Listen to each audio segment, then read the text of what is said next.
Its policy on priority sector lending and many other measures has channelized credit to the needy sectors of the economy. This has given a strong fillip to financial inclusion. To strengthen customer protection and grievance redress mechanisms, the scope of Banking Ombudsman Scheme has been gradually widened. The Reserve Bank Integrated Ombudsman Scheme embodies the One Nation, One Ombudsman approach.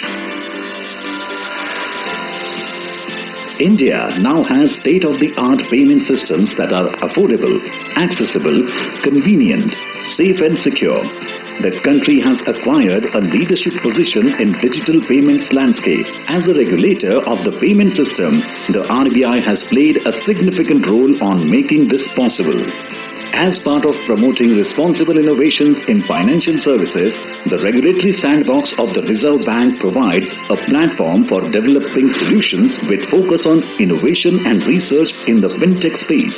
Giving further fillip to innovation, the RBI has taken a pioneering role among central banks by introducing the digital rupee, the central bank digital currency, in 2022 as a pilot project. The RBI has also been an institution builder in niche areas of the financial services sector. In its 90 years journey, the Reserve Bank has navigated through turbulent times with commitment and determination. This was prominently visible during the COVID-19 pandemic and the war in Ukraine. India's financial system and the economy have emerged stronger from these unprecedented global shocks. As we commemorate 90 years of the RBI, we rededicate ourselves to building a robust financial system that is future-ready and contributes to the well-being of our country and the people.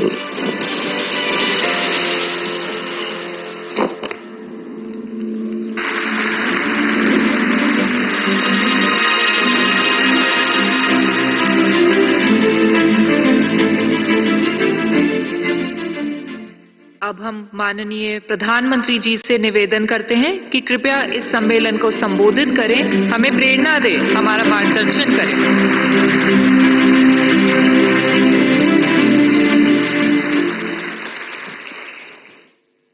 Maharashtra के राज्यपाल श्री रमेश बैस जी, मुख्यमंत्री श्रीमान एकनाथ शिंदे जी, मंत्रिमंडल के मेरे सहयोगी निर्मला सीतारामन जी, भागवत कराड़ जी, पंकज चौधरी जी, महाराष्ट्र सरकार के उप मुख्यमंत्री देवेंद्र जी अजीत जी, रिजर्व बैंक के governor Shaktikanta Das ji, reserve bank of India के अधिकारी, अन्य महानुभाव, देवी और सज्जनों, आज भारत का रिजर्व बैंक एक ऐतिहासिक पड़ाव पर पहुंचा है। आरबीआई ने अपने 90 इयर्स पूरे किए हैं। एक संस्थान के रूप में आरबीआई आजादी के पहले और आजादी के बाद दोनों ही कालखंड का गवाह है। आज पूरी दुनिया में आरबीआई की पहचान उसके प्रोफेशनलिज्म और कमिटमेंट की वजह से बनी है। मैं आप सभी को रिजर्व बैंक ऑफ इंडिया के सभी कर्मचारियों और अधिकारियों को आरबीआई की स्थापना के 90 इयर्स की बधाई देता हूं।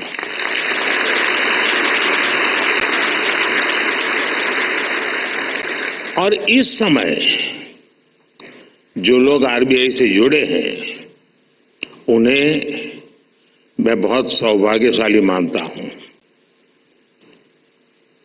आज आप जो नीतियां बनाएंगे, जो काम करेंगे, उनसे आरबीआई के अगले दशक की दिशा तय होगी। ये दशक इस संस्थान को उसके शताब्दी वर्ष तक ले जाने वाला दशक है और ये दशक विकसित भारत की संकल्प यात्रा के लिए भी उतना ही अहम है। और इसके लिए जैसा आप लोगों का मंत्र है, आरबीआई को तेज ग्रोथ को सर्वोच्च प्राथमिकता देते हुए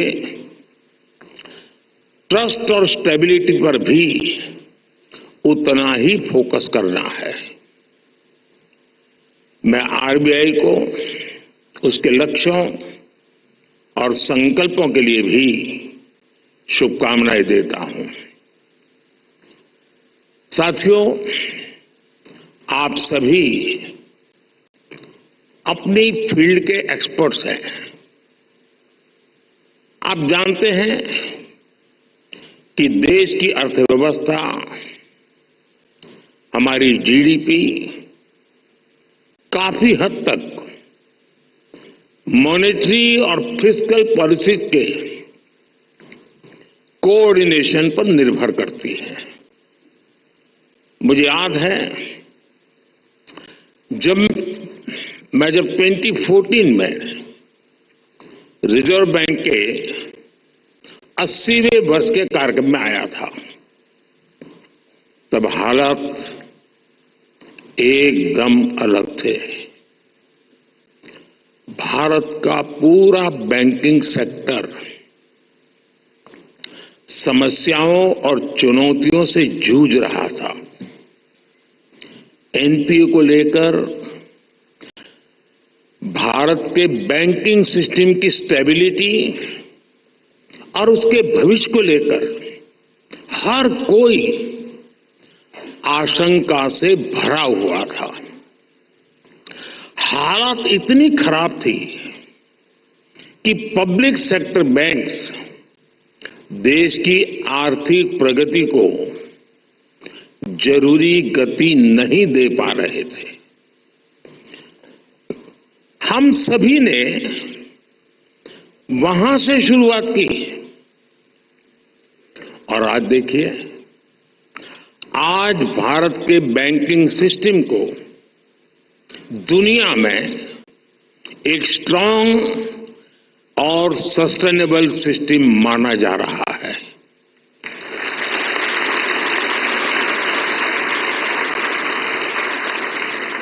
जो बैंकिंग सिस्टम कभी डूबने की कगार पर था, वो बैंकिंग सिस्टम अब प्रॉफिट में आ गया है और क्रेडिट में रिकॉर्ड वृद्धि दिखा रहा है। फ्रेंड्स, आप भी जानते हैं कि सिर्फ 10 साल में इतना बड़ा परिवर्तन आना आसान नहीं था। ये बदलाव इसलिए आया क्योंकि हमारी नीति, नियत और निर्णयों में स्पष्टता थी। ये बदलाव इसलिए आया क्योंकि हमारे प्रयासों में दृढ़ता थी, ईमानदारी थी। आज देश देख रहा है, जब नीयत सही होती है तो नीति सही होती है। जब नीति सही होती है तो निर्णय सही होते हैं और जब निर्णय सही होते हैं तो नतीजे सही मिलते हैं।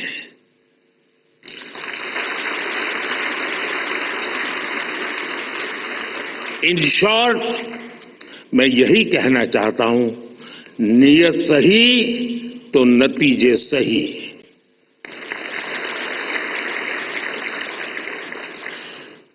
कैसे देश का बैंकिंग सिस्टम ट्रांसफॉर्म हुआ, ये अपने आप में एक स्टडी का विषय है।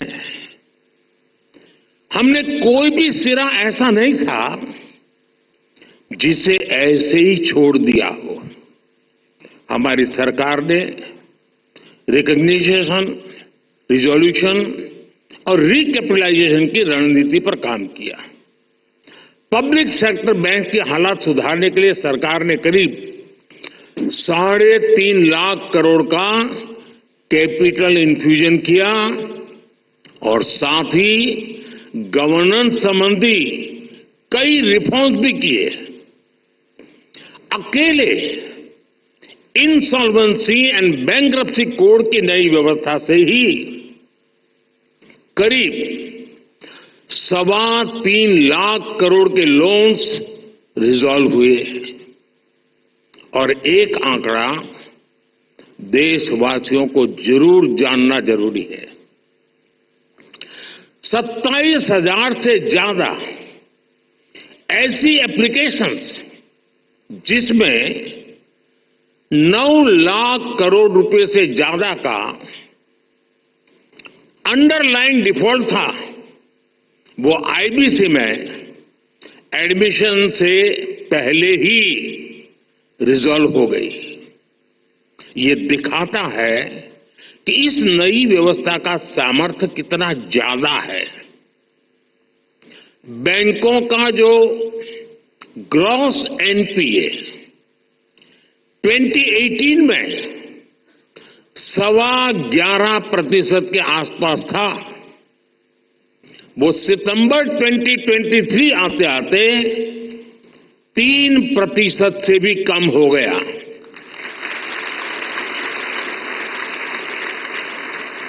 आज ट्विन बैलेंस शीट की समस्या अतीत का हिस्सा हो चुकी है।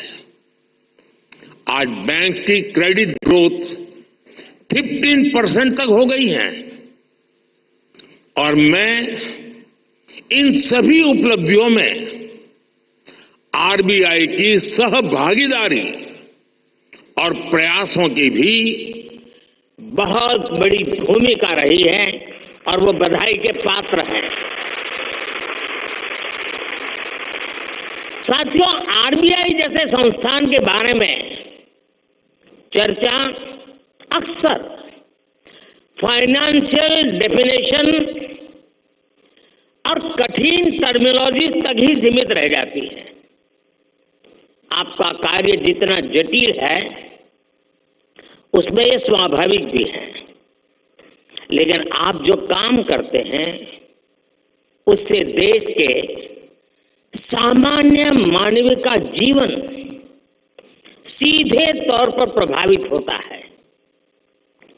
बीते 10 वर्षों में हमने सेंट्रल बैंक, बैंकिंग सिस्टम और अंतिम पायदान पर खड़े व्यक्ति के बीच इस कनेक्ट को हाईलाइट किया है। गरीबों का फाइनेंशियल इंक्लूजन आज इसका बहुत बड़ा उदाहरण है। आज देश में 52 करोड़ जनधन खाते हैं। इनमें भी 55% से ज्यादा खाते महिलाओं के नाम पर है।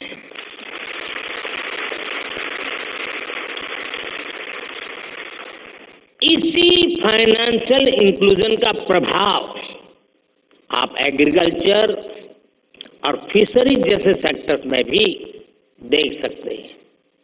आज 7 करोड़ से ज्यादा फार्मर्स, फिशरमैन और पशुपालक के पास किसान क्रेडिट कार्ड हैं। इससे हमारी रूरल इकोनॉमी को एक बहुत बड़ा पुश मिला है। कोऑपरेटिव सेक्टर को भी पिछले 10 वर्षों में बड़ा बूस्ट मिला है। सहकारिता में कोऑपरेटिव बैंक की एक बहुत बड़ी भूमिका होती है और ये रिजर्व बैंक के रेगुलेशन और सुपरविजन का एक महत्वपूर्ण क्षेत्र भी है। यूपीआई आज एक ग्लोबली रिकॉग्नाइज्ड प्लेटफॉर्म बन चुका है। इस पर हर महीने 1200 करोड़ से ज्यादा ट्रांजैक्शन हो रहे हैं। अभी आप लोग सेंट्रल बैंक डिजिटल करेंसी पर भी काम कर रहे हैं। यानी पिछले 10 वर्षों में हुए ट्रांसफॉर्मेशन की एक तस्वीर ये भी है। एक दशक के भीतर ही हम पूरी तरह से एक नई बैंकिंग व्यवस्था, एक नई अर्थव्यवस्था और नए करेंसी एक्सपीरियंस में प्रवेश कर चुके हैं।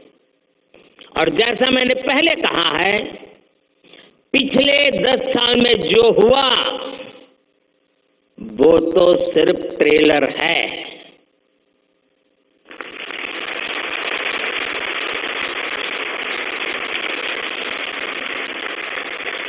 अभी तो बहुत कुछ करना है। अभी तो हमें देश को बहुत आगे लेकर जाना है। साथियों, बहुत जरूरी है कि हमारे पास अगले 10 साल के लक्ष्य बिल्कुल स्पष्ट हो। हमें मिलकर अगले 10 साल में डिजिटल ट्रांजैक्शन की संभावनाओं को विस्तार देना होगा। हमें कैशलेस इकोनॉमी से आ रहे इन बदलावों पर नजर भी रखनी होगी। हमें फाइनेंशियल इंक्लूजन और एम्पावरिंग एफर्ट्स को भी और बेहतर करना होगा। साथियों, इतनी बड़ी जनसंख्या की बैंकिंग नीड्स भी अलग अलग हो सकती है। कई लोग फिजिकल ब्रांच मॉडल को पसंद करते हैं, कई लोगों को डिजिटल डिलीवरी पसंद होती है। देश को ऐसी नीतियां बनाने की जरूरत है जिससे ईज ऑफ डूइंग बैंकिंग बेहतर हो और सभी को उनकी जरूरत के अनुसार क्रेडिट एक्सेस मिल सके। डीपीआई के क्षेत्र में भारत को अग्रणी बनाने के लिए हमें आर्टिफिशियल इंटेलिजेंस, मशीन लर्निंग की निरंतर मदद लेनी चाहिए। भारत की प्रगति तेज गति से हो, इंक्लूसिव हो, सस्टेनेबल हो, इसके लिए रिजर्व बैंक को लगातार कदम उठाते रहने होंगे। एक रेगुलेटर के तौर पर आरबीआई ने बैंकिंग सेक्टर में रूल बेस्ड डिसिप्लिन और फाइनेंशियली प्रूडेंशियल प्रैक्टिसेस को सुनिश्चित कराया है। लेकिन इसके साथ ही ये भी आवश्यक है कि आरबीआई विभिन्न सेक्टर्स की भविष्य की जरूरतों का आकलन करते हुए अभी से तैयारी करे, बैंकों को प्रोत्साहित करे, प्रोएक्टिव कदम उठाए। मैं आपको विश्वास दिलाता हूं कि सरकार आपके साथ है।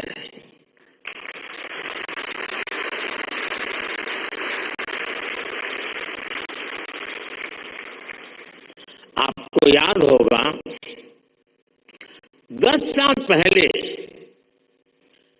डबल डिजिट की महंगाई से निपटने का रिफ्लेक्शन तब की फाइनेंशियल पॉलिसीज में नहीं दिखता था। इससे निपटने के लिए हमारी सरकार ने रिजर्व बैंक ऑफ इंडिया को इन्फ्लेशन टारगेटिंग का अधिकार दिया। मॉनेटरी पॉलिसी कमेटी ने इस मैंडेट पर बहुत अच्छे ढंग से काम भी किया। साथ ही साथ सरकार ने एक्टिव प्राइस मॉनिटरिंग और फिस्कल कंसोलिडेशन इसके भी कदम उठाए। इसलिए कोरोना संकट हो, अलग अलग देशों में युद्ध की स्थिति हो, तनाव हो, भारत में इन्फ्लेशन मॉडरेट लेवल पर ही रही। साथियों, जिस देश की प्रायोरिटी स्पष्ट हो उसे प्रोग्रेस करने से कोई नहीं रोक सकता।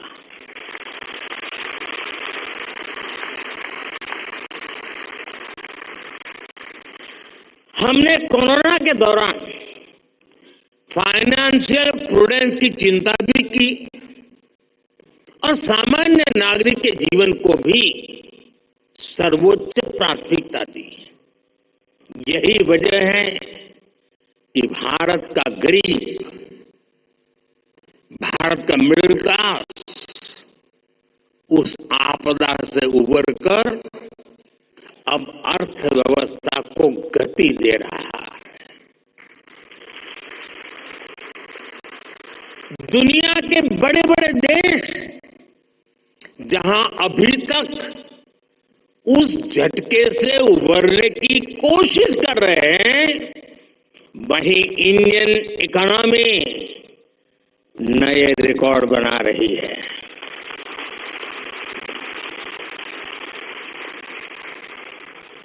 भारत की सफलता को आरबीआई वैश्विक स्तर पर ले जा सकता है। इन्फ्लेशन कंट्रोल और ग्रोथ में एक बैलेंस बनाना किसी भी डेवलपिंग कंट्री की बहुत यूनिक जरूरत होती है। इससे निपटने के लिए कौन कौन से मॉनेटरी टूल्स हो सकते हैं, इसके बारे में सोचना बहुत आवश्यक है। आरबीआई इसके लिए एक मॉडल बनकर ग्लोबल लीडरशिप की भूमिका निभा सकता है। और ये बात मैं 10 साल के अनुभव के बाद कहता हूं, और ये बात दुनिया को निकट से जानने समझने के बाद कह रहा हूं। और इससे पूरे ग्लोबल साउथ को बहुत बड़ी मदद मिल सकती है। फ्रेंड्स, अगले 10 साल के टारगेट को तय करते हुए हमें एक बात और ध्यान रखनी है, वो है भारत के युवाओं की एस्पिरेशंस। भारत आज दुनिया के सबसे युवा देशों में से एक है।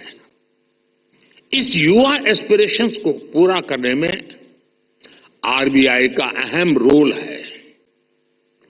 बीते 10 साल में सरकार की पॉलिसीज की वजह से नए नए सेक्टर्स बने हैं। इन सेक्टर्स में देश के युवाओं को नए अवसर मिल रहे हैं। आप देखिए, आज ग्रीन एनर्जी जैसे उभरते हुए क्षेत्रों का विस्तार हो रहा है। सरकार सोलर एनर्जी और ग्रीन हाइड्रोजन जैसे सेक्टर्स को प्रमोट कर रही है। आज देश में इथेनॉल ब्लेंडिंग को लगातार बढ़ाया गया है। डिजिटल टेक्नोलॉजी में आज भारत एक प्राइम प्लेयर बनकर उभरा है। हमने स्वदेशी 5G टेक्नोलॉजी पर काम किया है। डिफेंस सेक्टर हम बड़े एक्सपोर्टर की भूमिका में आ रहे हैं। एमएसएमई पूरी भारतीय अर्थव्यवस्था और मैन्युफैक्चरिंग सेक्टर की बैकबोन जैसे हैं। ऐसे सारे सेक्टर्स में अलग अलग तरीके के कर्ज की जरूरत होती है। कोरोना के समय हमने एमएसएमई सेक्टर के लिए जो क्रेडिट गारंटी स्कीम बनाई, उसने इस सेक्टर को बहुत बड़ी शक्ति दी थी। रिजर्व बैंक को भी आगे out of the box policies के बारे में सोचना होगा। और मैंने देखा है हमारे शक्तिकांत जी आउट ऑफ बॉक्स सोचने में माहिर है।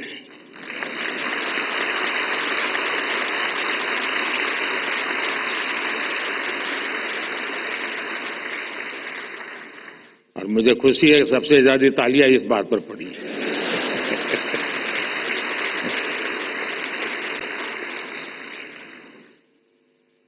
विशेषकर नए सेक्टर्स में हमारे युवाओं को पर्याप्त क्रेडिट अवेलेबिलिटी मिले, ये सुनिश्चित किया जाना बहुत जरूरी है। साथियों, 21वीं सदी में इनोवेशन का बहुत महत्व रहने वाला है। सरकार इनोवेशन पर रिकॉर्ड इन्वेस्ट कर रही है। आपने देखा है, अभी अभी हमने जो इंटरिम बजट दिया उसमें इनोवेशन के लिए 1 लाख करोड़ रुपए का रिसर्च फंड भी बनाया है। कटिंग एज टेक्नोलॉजी पर जो प्रपोजल आएंगे, जो लोग इस क्षेत्र में काम करना चाहते हैं, हम उनके लिए कैसे प्रिपेयर हो, ये सोचना बहुत आवश्यक है। और आरबीआई को अभी से सोचना चाहिए कि वो कैसे उनकी मदद करेगा। हमें ऐसे लोग पहचानने होंगे, हमें ऐसी टीम्स बनानी होगी जो परंपरागत कारोबार हैं, जो आने वाले विषय हैं, हमें उन्हें लेकर एक्सपर्टीज डेवलप करनी चाहिए। इसी तरह स्पेस सेक्टर ओपन हो रहा है, इसमें नए नए स्टार्टअप्स आ रहे हैं, तो उनको क्रेडिट के लिए किस तरह का सपोर्ट चाहिए, ये हमें देखना होगा। इसी तरह भारत में एक सबसे बड़ा क्षेत्र नया पूरी ताकत के साथ आ रहा है, वो है टूरिज्म सेक्टर। टूरिज्म सेक्टर भी बढ़ रहा है और पूरी दुनिया भारत आना चाहती है, भारत देखना चाहती है, भारत समझना चाहती है। अभी कहीं मैंने पढ़ा था, जो ये टूरिज्म के एक्सपर्ट होते हैं उनका कहा है कि आने वाले वर्षों में रिलीजियस टूरिज्म में दुनिया का सबसे बड़ा कैपिटल अयोध्या बनने वाला है।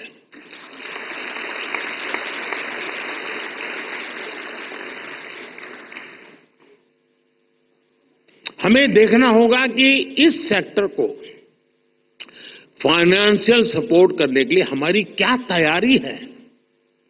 जो देश में नए नए सेक्टर्स बन रहे हैं, हमें उनमें अभी से एक्सपर्टीज डेवलप करनी चाहिए और उनको हम कैसे सपोर्ट करेंगे, इस पर भी पहले से मंथन होना चाहिए। अभी 100 दिन में चुनाव में बिजी हूं, तो आपके पास भरपूर समय है, आप सोच के रखिए, क्योंकि शपथ लेने के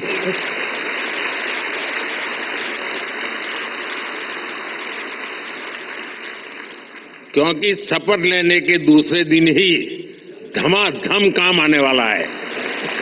तो हम लोगों ने फाइनेंशियल इंक्लूजन पर बहुत काम किया है, डिजिटल पेमेंट पर बहुत काम किया है। इससे हमारे छोटे बिजनेस की, रेहड़ी पटरी वालों की फाइनेंशियल कैपेसिटी अब ट्रांसपेरेंटली दिखाई देने लगी है। अब इस जानकारी का उपयोग करते हुए हमें उन्हें फाइनेंशियल एम्पावर करना है। फ्रेंड्स, हमें मिलकर अगले 10 वर्षों में एक और बड़ा काम करना है। हमें भारत की आर्थिक आत्मनिर्भरता को बढ़ाना है। हमें कोशिश करनी है कि हमारी इकोनॉमी दुनिया के संकटों से कम प्रभावित हो। आज भारत ग्लोबल जीडीपी ग्रोथ में 15% के साथ ग्लोबल ग्रोथ का इंजन बन रहा है। इन स्थितियों में ये प्रयास होना चाहिए कि हमारा रुपया पूरी दुनिया में ज्यादा एक्सेसिबल भी हो, एक्सेप्टेबल भी हो। एक और ट्रेंड जो बीते कुछ वर्षों में पूरी दुनिया में देखने को मिला है वो है बहुत ज्यादा आर्थिक विस्तार और बढ़ता हुआ कर्ज। कई देशों का प्राइवेट सेक्टर डेट तो उनकी जीडीपी के 2 गुने तक पहुंच गया है। कई देशों का डेट लेवल उस देश के साथ साथ पूरी दुनिया की अर्थव्यवस्था को प्रभावित करता है। रिजर्व बैंक को इस पर भी एक स्टडी करनी चाहिए। भारत की ग्रोथ के जितने प्रॉस्पेक्ट्स और पोटेंशियल है उसको ध्यान में रखते हुए क्रेडिट की कितनी उपलब्धता होनी चाहिए और उसको कैसे सस्टेनेबल तरीके से मैनेज किया जाना चाहिए, इसे आधुनिक परिप्रेक्ष्य में तय किया जाना बहुत आवश्यक है। साथियों, देश के लिए जरूरी प्रोजेक्ट्स को फंडिंग देने के लिए हमारी बैंकिंग इंडस्ट्री को उसके आगे बढ़ना भी उतना ही जरूरी होगा। और इस आवश्यकता के बीच आज कई मोर्चों पर चुनौतियां भी हैं। एआई और ब्लॉकचेन जैसी नई तकनीकों ने बैंकिंग के तरीकों बदला है, पूरा तरीका बदल गया। बढ़ती डिजिटल बैंकिंग की व्यवस्था में साइबर सिक्योरिटी की भूमिका बहुत अहम हो गई है। फिनटेक में होने वाले नए इनोवेशंस बैंकिंग के नए तरीके बनाने जा रहे हैं। ऐसी परिस्थितियों में देश के बैंकिंग सेक्टर में, उसके स्ट्रक्चर में क्या बदलाव जरूरी है, इस पर हमें सोचना होगा। इसमें हमें नए financing, operating and business models की आवश्यकता हो सकती है। ग्लोबल चैंपियंस की क्रेडिट जरूरतों से लेकर रेहड़ी पटरी वालों तक की जरूरत को, कटिंग एज सेक्टर से लेकर ट्रेडिशनल सेक्टर्स तक की जरूरतों को हम पूरा कर सके, ये विकसित भारत के लिए बहुत जरूरी है। विकसित भारत के बैंकिंग विजन के इस पूरे अध्ययन के लिए रिजर्व बैंक बहुत उपयुक्त संस्था है। आपके ये प्रयास 2047 के विकसित भारत के निर्माण के लिए बहुत अहम होंगे। एक बार फिर आप सबको मेरी बहुत बहुत शुभकामनाएं। धन्यवाद।